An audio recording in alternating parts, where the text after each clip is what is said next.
Hi friends, welcome back to my channel Ajay talk. तो दोस्तों, दिल्ली से एक खबर आ रही है जहां पर साइबर पुलिस ने 7 साइबर अपराधियों को गिरफ्तार किया है, जिनके ऊपर आरोप है कि वो बड़े बड़े ब्रांड्स के नाम पर फर्जी वेबसाइट बनाते हैं और लोगों को लूटने का काम कर रहे थे पिछले 2 से 3 सालों से। तो आज के वीडियो में हम जानने की कोशिश करेंगे कि ये पूरा जो फ्रॉड है वो कैसे काम करता है, इसका मॉडस ऑपरेंडी क्या है और क्यों ये लोग पकड़ में आए, कैसे ये लोग पकड़ में आए। तो अगर आप चैनल पर नए हैं तो चैनल को सब्सक्राइब जरूर कर लीजिएगा। वीडियो अच्छी लगे देखने के बाद तो आप इसको लाइक भी कर सकते हैं और अवेयरनेस के लिए अपने दोस्तों तक इस तरह की वीडियोस को शेयर करने की गुजारिश मैं अपने हर वीडियो में करता हूं। हुआ यूं कि 7 अक्टूबर 2023 को यानी कि पिछले ही दिनों शाहदरा के साइबर थाने में विजय पावा नाम के एक व्यक्ति ने कंप्लेन दर्ज कराई और कहा कि भैया मेरे साथ एक साइबर ठगी हो गई है जिसमें कि मुझे 1,15,000 रुपए के लगभग का लॉस हो गया है। तो हुआ क्या, उनको दरअसल एक इलेक्ट्रिक स्कूटर खरीदना था। सिंपल एनर्जी का एक इलेक्ट्रिक स्कूटर आता है। अब जब वो सर्च करने गए गूगल पे तो उन्होंने सिंपल एनर्जी स्कूटर सर्च किया होगा, तो सबसे पहले जो वेबसाइट आई वो एक फर्जी वेबसाइट आ गई जिसका डोमेन था energy.simple1.online, जो कि एक फर्जी डोमेन है। जी हाँ, जो सिंपल एनर्जी की जो बाइक का जो डोमेन है वो simplenergy.in है, लेकिन यहां पर स्कैमर्स ने क्या किया, हूबहू सिंपल एनर्जी से मिलती हुई एक फर्जी वेबसाइट डिजाइन करी और उससे मिलता जुलता डोमेन खरीदा और उसमें एक अच्छा एसईओ करके, या कई बार ये लोग पेड सब्सक्रिप्शन भी लेते हैं, पेड मार्केटिंग भी करते हैं, जिसके थ्रू ये सर्च रिजल्ट में सबसे ऊपर आ सके। तो वहां पर क्या हुआ, विजय जी ने वहां जाकर इंक्वायरी डाली, कॉन्टैक्ट किया, सामने से उनको कॉल आया, उनसे अलग अलग मॉडल्स उनको भेजे गए स्कूटर के कि देखो ये मॉडल्स हैं और ये कॉस्ट है। तो विजय जी ने सिलेक्ट करने के बाद उनके बताए हुए खातों में 1,15,000 रुपए जमा कर दिए। उन्होंने कहा कि आपका जो प्रोडक्ट है या स्कूटर है ये आपको डिलीवर हो जाएगा, इस तरह का उनको आश्वासन दिया गया। अब बाद में उनको इसका स्कैम का जो है आभास हुआ, उनको ऐसा लगा कि एक तो डिलीवरी नहीं हो रही है, साथ ही उन लोगों ने कॉन्टैक्ट भी जो है अपने सारे नंबर जो है बंद कर दिए थे, यानी कि उनसे अब कांटेक्ट ही नहीं हो पा रहा था। इस वजह से उन्होंने शाहदरा के साइबर थाने में जाके कंप्लेंट दर्ज करा दी। कंप्लेंट दर्ज होने के बाद साइबर पुलिस ने बहुत ही प्रोएक्टिवली इस केस को लिया। सबसे पहले कॉल डिटेल रिकॉर्ड्स निकाली गई कि कहां से बात हुई, कब बात हुई और ये नंबर कहां पर एक्टिव है, और साथ में ही आईपी एड्रेस को ट्रेस किया गया जहां से भी उनसे कम्युनिकेशन हो रही थी, साथ में कहां पर ये डोमेन होस्टेड है, कहां से इस डोमेन को एक्सेस किया जाता है। ये सारी चीजें, ये सारी डिटेल निकालने के बाद पुलिस ने पश्चिम दिल्ली में स्थित जैन नगर में एक ऑफिस में छापा मार दिया। अब वहां पर रेड मारने के दौरान उन्होंने 4 लोगों को गिरफ्तार किया। अब ऑफिस किस चीज का है ये भी सुनकर के आपको हैरानी हो जाएगी। दरअसल ये ऑफिस था किसी एक familyhelp.in नाम की वेबसाइट का। इस वेबसाइट का ये कहना है, इस वेबसाइट का जो पोर्टफोलियो है वो ये कहता है कि ये फैमिली हेल्प जो है ये लोगों को वेबसाइट बनाने का काम करते हैं, ये एक वेबसाइट डेवलपमेंट कंपनी है, साथ ही ये वेब प्रमोशन का काम करते हैं, यानी कि एसईओ करना हो, कीवर्ड रिसर्च करना हो और पेड मार्केटिंग करनी हो तो उसके लिए आप इनको कंसल्ट कर सकते हैं। किसको? familyhelp.in। लेकिन ये सिर्फ एक मुखौटा कंपनी थी। बैकएंड में क्या काम चल रहा था? बैकएंड में काम चल रहा था बड़े बड़े ब्रांड्स जैसे कि पतंजलि, ओला स्कूटर, बहुत सारे मेडिसिन की वेबसाइट, इसके अलावा हेलीकॉप्टर बुकिंग वाली वेबसाइट, इस तरह की जो तमाम और जो वेबसाइट्स होती हैं, जो बड़े बड़े ब्रांड्स की वेबसाइट्स होती हैं, उन सारी वेबसाइट्स की ये नकली वेबसाइट बनाते थे। साथ ही ये मिलता जुलता डोमेन खरीदते थे, जैसा कि आपने अभी सिंपल वन एनर्जी के केस में देखा, ऐसा ही एक मिलता जुलता डोमेन खरीद लेते हैं जिसमें आमतौर पर थोड़ी मोड़ी जो है स्पेलिंग मिस्टेक्स होती हैं, या फिर उनका जो डोमेन एक्सटेंशन होता है वो बड़ा अजीब सा होता है, जैसे कि .online कर दिया, फिर .info अवेलेबल है तो खरीद लिया, कहीं बीच में डैश लगा दिया, कहीं एस लगा दिया। इस तरह से ये एक डोमेन खरीदते हैं मिलते जुलते नाम का, और सेम वेब स्क्रिप्ट जैसी कि ओरिजिनल होती है, लगभग उससे मिलती जुलती वेब स्क्रिप्ट जो होती है वो वहां पर इंस्टॉल कर देते हैं। जब आप उनको कॉन्टैक्ट करते हैं तो आपको एक स्कैमर का सामने से कॉल आता है। अब यहाँ पर एक देखने वाली बात है कि जब ये ट्रेस किया गया कि कॉलिंग जो थी वो विजय जी को कहां से हो रही थी, यानी कि विजय जी जो स्कूटर के लिए बातचीत कर रहे थे वो कहां से कर रहे थे, वो बिहार के वारिस अलीगंज से कर रहे थे। मतलब यहां पर जो सेटअप था दिल्ली में वो सिर्फ इनको एक टेक्निकल प्लेटफॉर्म देने के लिए था, यानी कि ये लोग सिर्फ वेबसाइट बना रहे थे, फर्जी वेबसाइट बनाने में शामिल थे। ये गिरोह के ही सदस्य थे, ऐसा नहीं है कि ये अलग से थे। और आपको ये भी बता देता हूं कि ये खुद तो स्कैम करते ही थे, साथ में ये और दूसरे स्कैमर्स को भी इस तरह की फर्जी वेबसाइट्स बना बना करके महंगे दामों में बेचा करते थे। समझ रहे हो? तो इनके जो क्लाइंट्स थे बकायदा उनको सिखाया जाता था कि हम आपको एक ऐसी फर्जी वेबसाइट बना के देंगे, आप भी इसमें कमा सकते हो। साथ में इनकी अपनी खुद की टीम थी। अब यहाँ पर कॉल डिटेल्स के आधार पर यह निकाला गया कि बिहार के वारिस अलीगंज में वहां जाकर के भी 3 लोगों को गिरफ्तार किया। अब इन 3 लोगों में से 2 लोगों का काम था कस्टमर केयर एग्जीक्यूटिव बन के बात करना, यानी कि जब भी कोई विक्टिम इस तरह की वेबसाइट के कॉन्टैक्ट अस की डिटेल में जाकर के अपना नंबर छोड़ता है तो उसको कॉल कहां से आता है, वारिस अलीगंज यानी कि बिहार से कॉल आता है और वही लोग इनसे बात करते हैं, विक्टिम से डील क्लोज करते हैं और जो पैसों का लेन देन है वो भी उन्हीं 3 अपराधियों में से एक अपराधी के जिम्मे था। उसका नाम है कन्हैया पासवान, जो कि 19 साल का है। अब ये बैंक अकाउंट का जुगाड़ कैसे करते हैं, कहां पैसे मंगाते हैं भाई, तो यहां पर पुलिस ने बताया कि इसमें जो कन्हैया पासवान नाम का जो एक अपराधी है जिसकी उम्र महज 19 साल है, वो वेस्ट बंगाल जाकर गरीब लोगों, रिक्शा पुलर और खेती किसानी काम करने वाले या फिर जो डेली वेजेस होते हैं, इन लोगों को पैसे का लालच देते हैं, मोटा पैसा खिलाते हैं, वहां तो छोटा पैसा भी खिला देते हैं बेसिकली, और उनके नाम पर वहां अकाउंट्स खोलते हैं, उनके नाम पर सिम कार्ड्स खरीदते हैं और उसके बाद उन अकाउंट्स का इस्तेमाल ठगी में लाए गए पैसों के लिए करते हैं। अब ये क्या करते हैं, जो ठगी के लिए जो पैसे मंगाए जाते हैं उन अकाउंट से मंगाते हैं। और जो कन्हैया कुमार था, जो कन्हैया पासवान था, इसका काम सिर्फ ये था कि एक तो इस तरह के खातों को अरेंज करना और साथ में पैसे आने के बाद उनको दूर दराज के इलाकों के एटीएम से जाकर निकाल लेना, कैश विड्रॉल कर लेना। तो यहाँ पर पूरा मॉडस ऑपरेंडी आप समझ चुके होंगे कि अलग अलग राज्यों को यहाँ इन्वॉल्व किया गया, यानी कि जो सेटअप है वो दिल्ली में बैठा हुआ है जो कि टेक्निकल असिस्टेंट दे रहा है यहाँ पर।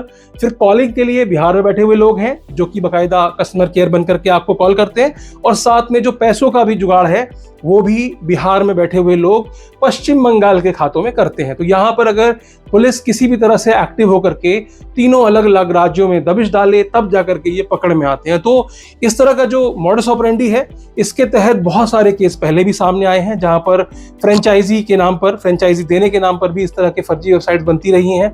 साथ में वर्क फ्रॉम होम के नाम पर भी इस तरह की फर्जी वेबसाइट बना करके और उससे आपको शिकार बनाया जाता है। तो मैं आपको बता दूं कि पिछले 3 सालों में इस गैंग ने लगभग 5 करोड़ से अधिक का चूना लगाया, ऐसा बताया जा रहा है। और इनके ऊपर 67 से अधिक एफआईआर दर्ज हैं और 2100 से अधिक शिकायतें अलग अलग गवर्नमेंट पोर्टल्स पे इनके खिलाफ दर्ज हैं। तो आप समझ सकते हैं कि ये कोई छोटा मोटा गैंग नहीं था। तो ये जो आंकड़ा बताया जा रहा है 5 करोड़ की ठगी का, ये जिस तरह के केसेस हैं उसके हिसाब से ये बहुत ज्यादा भी हो सकता है, ऐसा पुलिस का कहना है कि अभी जांच चल रही है, खातों के बारे में जानकारी की जा रही है। और मैं यहाँ आपको बता देता हूँ कि इन अपराधियों के पास से 11 मोबाइल, 100 से अधिक सिम कार्ड और 4-5 कुछ चेकबुक्स और इस तरह के कई सारे एटीएम्स ये सब बरामद किए गए हैं। और ये भी बताया जा रहा है कि इन अपराधियों में से एक अपराधी जो था वो जियो के सिम का डिस्ट्रीब्यूटर था। तो ये क्या करता था कि जब आप जियो का सिम खरीदने जाते हैं तो आपके नाम पर 2 सिम इशू करा ली जाती है और आपको पता ही नहीं चलता। तो यहाँ पर इस तरह से ये फर्जीवाड़े से सिम कार्ड का भी जुगाड़ कर रहे थे, यानी कि आप अगर इस बंदे से सिम कार्ड खरीदते हैं तो ये आपके डॉक्यूमेंट्स पे 2 सिम कार्ड निकालेगा, एक की जानकारी आपको होगी और एक की जानकारी आपको नहीं होगी। तो इस तरह से ये सिम कार्ड का जुगाड़ करते थे जिसके जरिए ये लोगों को ठगने के लिए, कॉलिंग वगैरह करने के लिए इस तरह के नंबर का इस्तेमाल किया करते थे। अब इन अपराधियों में से 2 अपराधी ऐसे थे जो कि बाकायदा वेब डिजाइन अच्छी तरह से जानते थे और इन्होंने 2021 में अपनी जॉब छोड़ करके अपना ये फैमिली हेल्प के नाम से ये एक वेब पोर्टल स्टार्ट किया जो कि एक मुखौटा कंपनी थी, लोगों को ये विश्वास दिलाने के लिए कि भैया हम तो डिजिटल मार्केटिंग में काम करते हैं। लेकिन कर क्या रहे थे, वो ठगी का काम कर रहे थे। तो चलिए थोड़े से ऐसे कुछ तरीके भी डिस्कस कर लेते हैं जिससे कि आप इस तरह की फर्जी शॉपिंग वेबसाइट, फर्जी ई कॉमर्स वेबसाइट जो है उनसे बच सकते हैं।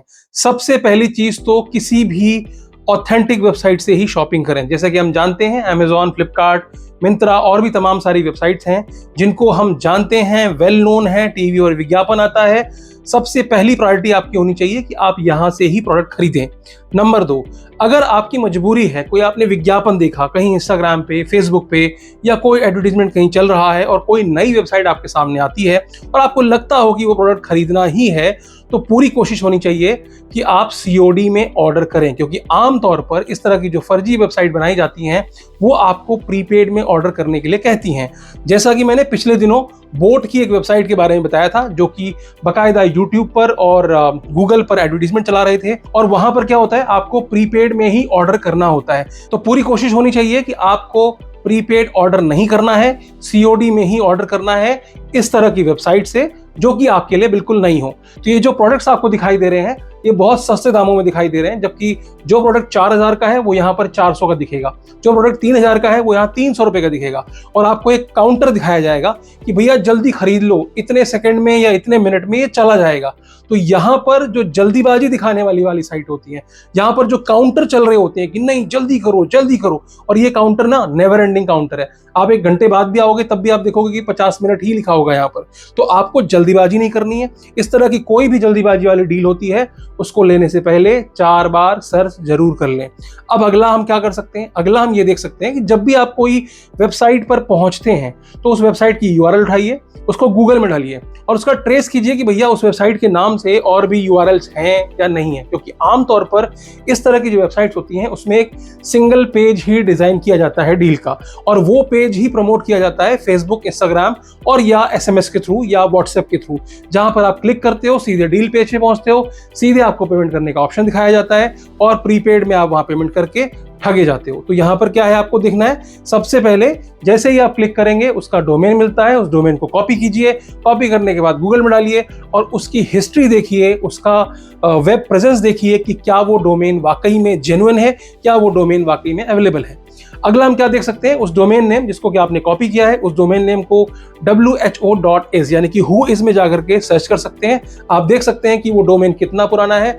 आमतौर पर इस तरह के स्कैम करने वाली जो कंपनीज होती हैं उनके डोमेन्स 1 या 2 महीने पुराने होते हैं, क्योंकि ये 2 से 3 महीने के अंदर जब इन डोमेन्स के अगेंस्ट में कंप्लेंट होती है तो ये बंद कर जाते हैं और नए डोमेन्स को खरीद लेते हैं। तो ये भी एक तरीका है ये जानने का, ये एनालाइज करने का कि ये डोमेन फर्जी है या नहीं है। इसके अलावा हम देख सकते हैं कि HTTPS यानी कि बहुत सारी फर्जी वेबसाइट्स होती हैं, वहां पर HTTPS नहीं होता है। हालांकि जिन वेबसाइट्स पर पेमेंट हो सकती है वहां पर HTTPS होता है, और आमतौर पर आजकल स्कैमर जो हैं वो HTTPS को ले ही लेते हैं, यानी कि फर्जी वेबसाइट्स पर भी आपको आज की डेट में HTTPS लगा हुआ मिलेगा, क्योंकि वो फेक डॉक्यूमेंट से उस HTTPS को प्रोक्योर कर लेते हैं। फिर भी अगर नहीं लगा है तब तो 100% श्योर है कि ये फर्जी वेबसाइट है। अब मैं आपको ये भी बता दूं कि इस तरह की जो फर्जी वेबसाइट्स होती हैं, फर्जी जो ई-कॉमर्स वेबसाइट्स होती हैं, इसके जो about us section, contact us section, refund and return policy, इस तरह के पेजेस को भी जब आप विजिट करेंगे तो वहां से भी आपको एक फेयर आइडिया लग जाएगा कि ये वेबसाइट जेन्युइन है या फर्जी है। आमतौर पर इनका जो कॉन्टैक्ट अस सेक्शन होता है वो 1 वे कम्युनिकेशन वाला होता है, यानी कि अगर आप उनको कॉन्टैक्ट करना चाहें तो उसमें ना तो कोई कॉन्टैक्ट की डिटेल दी होती है, ना कोई ईमेल आईडी दी होती है, और ना ही उनका वहां पर एड्रेस मेंशन होता है। तो आपको क्या करना होता है, आपको सिर्फ वहां पर नाम, ईमेल एड्रेस और अपना कंसर्न डालना होता है और सबमिट करना होता है। यहाँ पर क्या हुआ कि जब आपके पास सामने से कॉल आता है तो आपको लगता है कि ये जेन्युइन उस कंपनी से कॉल आ रहा है, बट वो एक्चुअल में एक स्कैमर का कॉल आता है, और आप इस विश्वास में कि यार हमने तो जो अपनी डिटेल्स डाली थी वो तो जेन्युइन वेबसाइट में डाली थी, तो ये जेन्युइन बंदा ही होगा, तो जो भी वो आपको बताता जाता है वैसा ही हम आमतौर पर करते जाते हैं। कई बार ऐसा हुआ है, हमने देखा है कि एनीडस डाल करके या फिर रसडेस डाल करके या फिर टीम व्यूअर डालकर, तो इस तरह के जो रिमोट एक्सेस लोकेशन वाले जो एप्स होते हैं या फिर मालवेयर को आपके मोबाइल में इंस्टॉल करा दिया जाता है हेल्प के नाम पर। तो ये सारे स्कैम जो हैं वो इसी से जुड़े हुए हैं। तो इस तरह की छोटी छोटी सावधानियां जब भी आप किसी नई वेबसाइट से या किसी भी ऐसी वेबसाइट जिसको कि आप अच्छी तरह से नहीं जानते हैं वहां से आप कुछ खरीदना चाहते हैं, तो पहले इस तरह की छोटी छोटी कुछ सावधानियां अगर आप रखते हैं तो यकीनन आपको इसका फायदा होगा और आप इस तरह के किसी भी स्कैम में पड़ने से बच पाएंगे। तो उम्मीद करता हूं कि आपको आज के वीडियो से काफी कुछ समझने को मिला होगा, सीखने को मिला होगा।